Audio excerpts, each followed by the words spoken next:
Salut à tous, je vais essayer de vous faire une petite vidéo sur une espèce très spécifique qu'on en voit rarement. J'ai eu l'occasion de récupérer via un autre éleveur une fondation lancée. Alors la qualité image sera sûrement pas ouf puisqu'il y a quand même de la condensation sur le tube. Je vais vous parler de Pogono Myrmex barbatus, donc une espèce d'Amérique, des États-Unis, et donc c'est une espèce granivore, un petit peu comme le messor, mais qui a un aiguillon qui pique et son venin est quand même très très actif. Alors, attention à ceux et celles qui voudront élever cette espèce, jeune, moins jeune. Surtout faites attention, réfléchissez bien avant de l'acheter, de vous lancer dans cette aventure, parce que c'est quand même une espèce qui pique violemment. Voilà.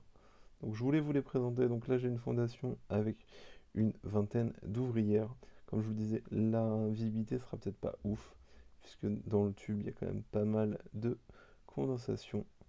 Donc, mais j'en profite pour vous les montrer. Donc là il y a une jeune ouvrière qui est née il n'y a pas longtemps, parce que je ne sais pas si vous allez la voir sous la gine, elle est jaune. Hop. C'est donc une espèce donc, qui est pas non plus ultra grosse, hein. La gine elle doit faire 1,3, ouais, 1,3, 1,4 cm. Bah ouais. Donc voilà un petit peu pour cette jean là. Hop. Vraiment magnifique, vous voyez qu'elle est quand même assez poilue, très très très rouge. Alors là on le verra peut-être pas à l'image. Voilà, là l'ouvrière qui est née il y a pas longtemps, elle est encore jaune orange. C'est une espèce donc qui produit des majors, donc qui est granivore et aussi gros consommateur de protéines. Donc là j'aurais mis un peu de grillons à manger. Elles sont vraiment très très active à la chasse, c'est un truc de fou. Je vais essayer de vous montrer un peu l'air de chasse, mais qui est pour le moment qui est toute petite. Donc ça suffit, hein, c'est comme les messors, hein. Ça stresse, hein, ça a beau avoir un aiguillon et piquer comme il se doit, elles sont quand même assez stressées de base, hein. Donc moins quand même que mes sœurs, parce que vous voyez que là, je les éclaire, elles sont quand même actives, il n'y a pas de problème, hein, par rapport à ça. Mais bon voilà, je tenais à vous les montrer, je vais essayer de vous montrer un peu plus comme ça en détail le couvain. Donc vous voyez qu'elle a répondu. Donc je suis plutôt content. Vraiment une espèce magnifique. Alors que je vais élever avec grande précaution. Donc surtout, je le répète, les jeunes et moins jeunes d'ailleurs, hein, si vous voulez élever cette espèce, préparez un setup. Là pour tout vous dire, elles sont encore dans leur setup de base.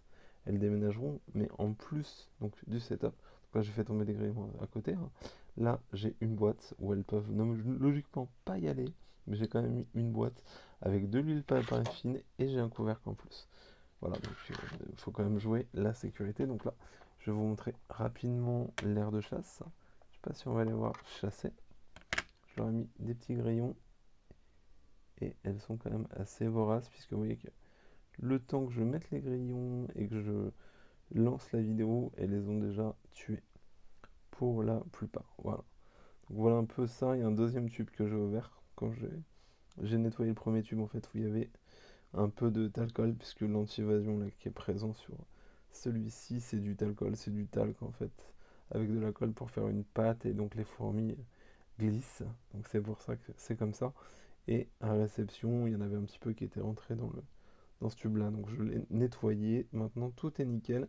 Elles ont deux tubes, donc il y en a un qui sera sec, donc là les deux sont humides, hein, pour le moment, mais je vais en laisser un sécher et puis l'autre avec de l'humidité pour les fourmis. Voilà.